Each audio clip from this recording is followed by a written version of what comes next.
Հայաստանի Հանրապետության մեծարգո վարչապետ, ազգային ժողովի հարգարժան փոխոսնակներ, հարգելի պատգամավորներ, կառավարության հարգելի անդամներ, սիրելի ժողովուրդ։ Նախ թույլ տվեք շնորհակալություն հայտնել նաև այս ամբիոնից ոստիկանության օրվա առթիվ։ Ոստիկանությունը հիրավի պետության ողնաշարն է, պետության ուժն է, կարողությունը, պետականության շարունակականությունն ապահովող հենասյուներից մեկը եւ ոստիկանության կարգապահությունը օրենքի գերակայությունն է։ Եվ հենց այս գիտակցմամբ ուզում եմ շնորհակալություն հայտնել ոստիկանության շարքերում գտնվող յուրաքանչյուր ծառայողի, խիզախության, նվիրումի եւ պատասխանատու վերաբերմունքի համար իշահ Հայաստանի Հանրապետության հարատեվության։ Անդրադառնալով կառավարության ծրագրի կատարման առաջընթացի վերաբերյալ զեկույցին, հարգելի գործընկերներ, պետք է փաստեմ, որ իրականացվել է լայնածավալ եւ համակողմանի աշխատանք կառավարության կողմից այս ոլորտում եւ մի քանի հիմնական ցուցանիշներ նշեմ, հետո կանդրադառնամ արդեն ավելի դետալային աշխատանքներին։ Առաջինը եւ ամենակարևորը, ինչպես նաեւ Հանրապետության վարչապետը նշեց, անկախությունից ի վեր 2025 թվականը առաջին տարին է, երբ մեր քաղաքացիների միգրացիոն դրական սալդո ունենք։ Սա նշանակում է, որ արտագաղթը վերափոխվել է ներգաղթի եւ սա հիրավի հաստատված խաղաղության ոլորտային բարեփոխումների արդյունք է։ Երկրորդը, Հայաստանը միակ պետությունն է, ում հետ Եվրոպական միությունը ակտիվ երկխոսություն է վարում վիզաների ազատականացման թեմայով եւ Հայաստանը միակ պետությունն է, որը ռեկորդային ժամանակահատվածում երկխոսությունից հետո ստացել է գործողությունների ծրագիրը։ Հայաստանը ներդնում է Եվրոպական միության նոր ստանդարտին համապատասխան կենսաչափական համակարգ։ Ներքին գործերի նախարարության համակարգում հանրային ծառայությունների ոլորտում աննախադեպ ծավալի թվայնացման աշխատանքներ են իրականացվում։ Հայաստանն ընդգրկվել է World Travel Index-ի ճամփորդության համար աշխարհի ամենաապահով երկրների ցանկում եւ 193 երկրների շարքում 13-րդ տեղում է 90.27 ինդեքսով։ 2025 թվականի ամփոփ վիճակագրությամբ Հայաստանում կատարված հանցագործությունների եւ դրանցով հարուցված վարույթներով 2024 թվականի համադրությամբ ունենք 3.2% հանցավորության նվազում, ինչն իսկապես իրավապահ համակարգի համակարգված եւ արդյունավետ աշխատանքի արդյունքն է։ Հայաստանի ճանապարհներին 2024-25 թվականների հանրագումարով խնայվել է 95 կյանք, չնայած տրանսպորտային միջոցների անընդհատ աճին։ Աճել է ոստիկանության նկատմամբ վստահության մակարդակը հասցնելով հարցվածների 61%-ի։ Չնայած արտակարգ դեպքերի եւ պատահարների թվի աճին 2025 թվականին դրանց հետևանքով տուժածների թիվը նվազել է 1601-ով, իսկ զոհերի թիվը 59-ով։ Իսկ այժմ ավելի մանրամասն, հարգելի գործընկերներ։ Անդրադառնալով միգրացիա եւ քաղաքացիության ոլորտին, ուզում եմ նշել, որ մենք ստացել ենք արդեն գործողությունների ծրագիրը ՀՀԵՄ վիզաների ազատականացման երկխոսության շրջանակներում եւ պիտի փաստեմ, որ սա նաեւ վերաբերում է այն ոլորտներին, որոնք հենց կառավարության բարեփոխումների օրակարգում են։ Խոսքս միգրացիոն ոլորտին է վերաբերում, ապաստանի հարցեր, հանրային անվտանգություն, մարդու իրավունքներ, սահմանների համալիր կառավարում, կազմակերպված հանցավորության դեմ պայքար, կոռուպցիայի դեմ պայքար եւ այսպես շարունակ։ Նշեմ, որ նախարարությունը ունի համակարգողի դեր ընդհանուր պետական մարմինների շրջանակներում եւ պիտի փաստեմ, որ առաջին զեկույցը գնահատման պատիվ կունենանք ունենալու մայիսին եւ վստահ եմ, որ երկկողմ դրական արդյունքներ ենք արձանագրելու։ Այս համատեքստում իհարկե անընդհատ հարց է հնչում, չկա մտավախություն, որ վիզաների ազատականացման շրջանակներում մենք ունենանք արտագաղթի ռիսկ դեպի Եվրոպական միություն, հարգելի գործընկերներ, ես ուզում եմ վստահությամբ նշել, որ նմանատիպ մտավախություն Հայաստանի Հանրապետությունը չունի,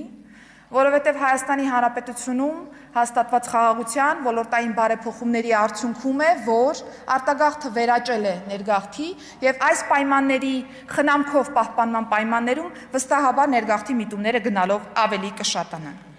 Եռում փուլում է գտնվում նոր կենսաչափական համակարգի ներդրման աշխատանքները, ես արդեն հասցրել եմ տարբեր առիթներով բավական մանրամասն անդրադառնալ այս ոլորտին, ազգային ժողովում, նշեմ, որ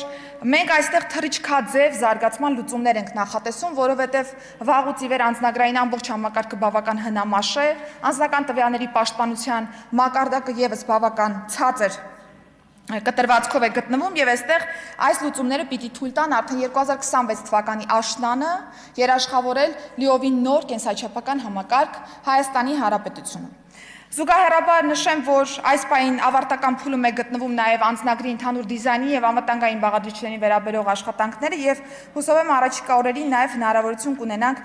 ներկայացնել մեր հանրությանը նաև անձնագրի նկարագիրը։ Իսկ կենսաչափական նույնականացման քարտերը վստահ եմ տեղյակ եք, որ արդեն մեծաքանակ տպագրության փուլում է գտնվում։ Ազգային ժողովի կողմից 2025 թվականի հուլիսի 3-ին ընդունվել է բնակչության պետական ռեգիստրի մասին նոր օրենքը, որը կարևորագույն ռեգիստրն է Հայաստանի Հանրապետությունում, Հայաստանի Հանրապետության բնակչության առումով, եւ 2027 թվականի հունվարի 1-ին արդեն կունենանք նոր ռեգիստր, որտեղ տվյալների տնօրինողը կլինի հենց մեր քաղաքացին եւ կկարողանա տվյալների փոփոխության հայտ ներկայացնել միգրացիա եւ քաղաքացիության ծառայությանը։ Մշակման փուլում է գտնվում նաև այս ոլորտի նոր ռազմավարությունը եւ հատուկ անդրադարձ է կատարվելու նաև Հայաստանի Հանրապետության քաղաքացիության ինստիտուտին, տալով քաղաքացի պետություն հարաբերություններին նոր որակ եւ նաև նպաստելով դրա վերափոխման տեսլականին։ Բնականաբար թվայնացման անդրադարձը մեծածավալ փոփոխություններ են ունեցել թե հանրային ծառայությունների մատուցման ոլորտում, տրանսպորտային միջոցների առուվաճառքն այլևս ծայրից ծայր հնարավոր է իրականացնել թվային հարթակում, վարորդական վկայականներ, հաշվառման վկայագրեր, դրանք ամբողջը հասանելի են թվային տիրույթում, կարիք չկա ունենալու ֆիզիկական կրիչը քաղաքացիների մոտ եւ այլևս բարեկային ծառայությունը նաեւ որևէ ձևով վարչական պատասխանատվության չի ենթարկի այս առումով։ Քաղաքացիական շնորհման եւ դադարի դիմումները ամբողջությամբ թվային պլատֆորմով հնարավոր է ներկայացնել եւ նաեւ ուզում եմ նշել, որ 2027 թվականի հունվարի 1-ի դրությամբ միգրացիա եւ քաղաքացիության ծառայության դեպքում ամբողջովին թվայնացված պատկեր կունենանք եւ հետեւողականորեն կշարունակենք նաեւ մնացյալ ոլորտներում թվայնացման աշխատանքները։ Հարգելի գործընկերներ, մեր բոլոր փոփոխությունների առանցքում նաև կրթության ոլորտն է եւ ես ուզում եմ ուրախությամբ փաստել, որ մենք 2025 թվականի կտրվածքով հասցրել ենք ստեղծել ներքին գործերի նախարարության միասնական կրթահամալիրը, որը պահպանելով լավագույն ավանդույթները, այդուհանդերձ կրթության ոլորտում էական փոփոխություններ է նախատեսել եւ մեկ տարվա ընթացքում կրթահամալիրը վերապատրաստել է շուրջ 13000 հանրային ծառայողի, որն աննախադեպ թիվ է որպես այդպիսին։ Թեև զեկույցի տպագրված տարբերակում դուք կտեսնեք, որ ավարտական փուլում են գտնվում 112 միասնական օպերատիվ կառավարման կենտրոնի ձևավորման աշխատանքները, բայց ուզում եմ փաստել, որ փետրվարի 15-ից կառավարման կենտրոնը գործում է եւ նաեւ բավական դրական ցուցանիշներ ունի քաղաքացուն սպասարկվող զանգերի արձագանքման տեսանկյունից։ Նախարարության համակարգում արդեն իսկ ձևավորվել եւ գործում է հանցավորության վիճակագրության եւ հետազոտական կենտրոնը նպատակ ունենալով ապահովել իրական ժամանակահատվածում այդ թվում արհեստական բանականության գործիքների կիրառմամբ վերլուծական խոշոր բազա, որը հիմք կհանդիսանա տարբեր ոլորտների քաղաքականությունները մշակելիս եւ նաեւ հարամատչելի տեղեկատվություն կգեներացնի հենց մեր հանրության համար, որպեսզի քաղաքացին կարողանա նաեւ հետեւել տվյալների փոփոխությանը։ Ինչպես նշեցի, մենք ունեցել ենք 3.2% հանցավորության նվազում 25 թվականի կտրվածքով եւ ես ուզում եմ նշել, որ այստեղ մեզ համար կարեւոր է եղել նաեւ մեթոդաբանական փոփոխությունը վիճակագրության ասպարեզում, որովհետեւ տարիներ շարունակ մենք կենտրոնացել ենք միայն հաշվարկի մեխանիզմի վրա, բայց երբեք չենք իդենտիֆիկացրել դեպքերը երբ են տեղի ունենում, արդյոք տվյալ տարվա կտրվածքով են դեպքերը թե ոչ,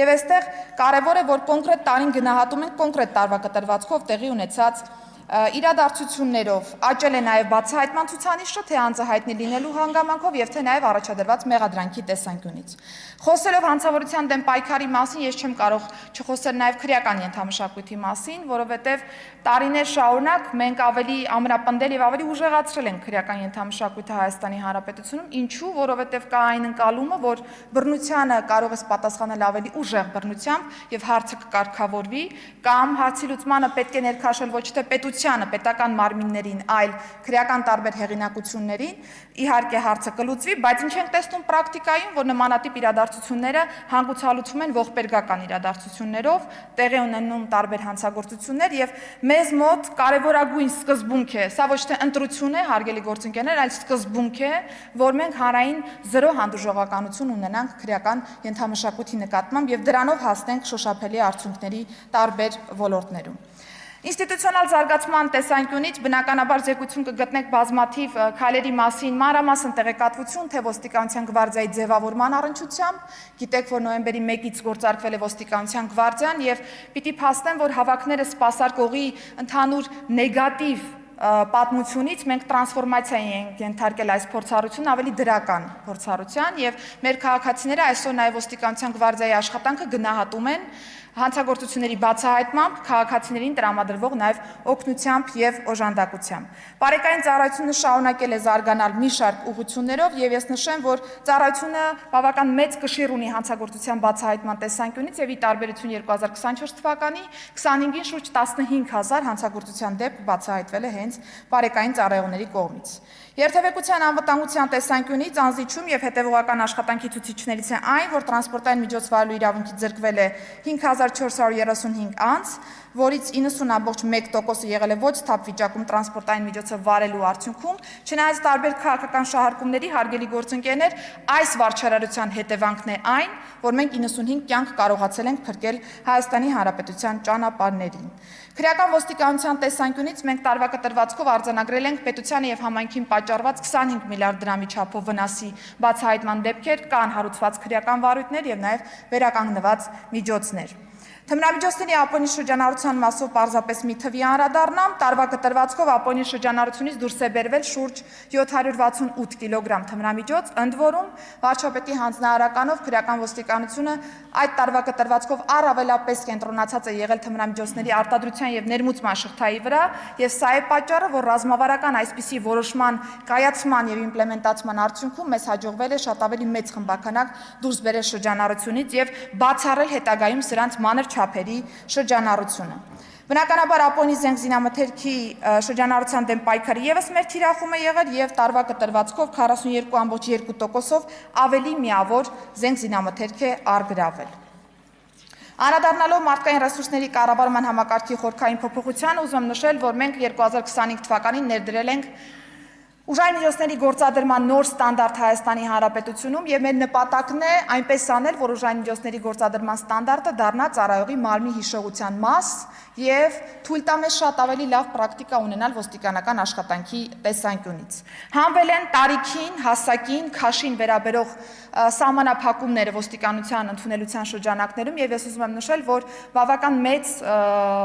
էյֆորիկ վիճակ ենք այս պայծրությամբ նկատում տարբեր ընդունելությունների շրջանակներում, որովհետեւ սա ոգևորել է մեր քաղաքացիներին եւ բազմաթիվ են այնպիսի անձինք, որոնք 35-ն անց են եւ դիմել են այս ընդունելության շրջանակներին մասնակցելու համար։ Շարունակվել է նաեւ ոստիկանության ատեստավորման գործընթացը, դիմել է ոստիկանության 99525 ծառայող, որից ատեստացիան հաղթահարել է 4627-ը։ Անդրադառնալով հակիրճ նաեւ աղետների ռիսկի կառավարման ոլորտին, ուզում եմ նշել, որ այս ոլորտը բավական խոշոր ոլորտներից է, չի վերաբերում միայն ներքին գործերի նախարարությանը, բայց մենք ստանձնել ենք աղետների ռիսկի կառավարման նոր ռազմավարությամբ հանձնառություն պետության անունից այս ոլորտում էական փոփոխություններ բերելու եւ ազգային ժողովի հետ սերտ գործընկերության արդյունքում մենք ընդունել ենք աղետների ռիսկի կառավարման եւ բնակչության պաշտպանության մասին նոր օրենքը, որը այս ոլորտում պետական քաղաքականության հետ կապված նոր հիմնաքարային մոտեցումներ է առաջ քաշում, թե տեղական կտրվածքով, թե մարզային կտրվածքով եւ թե նաեւ հանրապետական կտրվածքով։ Վերանայվել է տեխնիկական անվտանգության ապահովման ոլորտում պետություն մասնավոր հատված գործառույթային հարաբերակցությունը, նշեմ, որ քաղաքականությունը հետևյալն է։ Պետությունը մշակում է քաղաքականություն, սահմանում դրան հետևելու կանոնները, վերահսկողական գործիքները, իսկ մասնավորը ազատ շուկայական